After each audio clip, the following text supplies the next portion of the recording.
የተለያዩ የግብርና ስራዎችን በመስራት የምግብ ራስን የመቻል ስራዎችን የመንግስት ፖሊሲዎችን መነሻ በማድረግ በአትክልት በፍራፍሬ በወተት እና በተለያዩ ሰብሎችን በማምረት ደረጃ ይታወቃል። ከ25 ሄክታር በላይ ራሳችን እናመርታለን።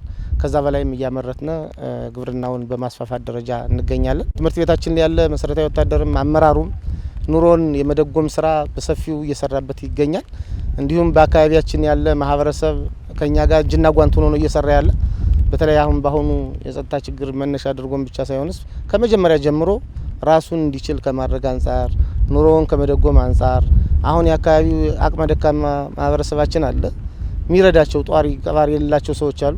ትምህርት ቤቱ ራሱን በመደጎም ብቻ ሳይሆን ለነሱም ጭምር በተመጣጣኝ ዋጋ በመሸጥ ሁለተኛ እንደገና ከዛ አልፎ ደግሞ ራሱን ደግሞ ስጦታ ወይ ደግሞ በማበርከት እኛ የቀመስነው ማህበረሰቡ እንዲቀምስም በማድረግ ደረጃ ይህንን እንከተልበታለን።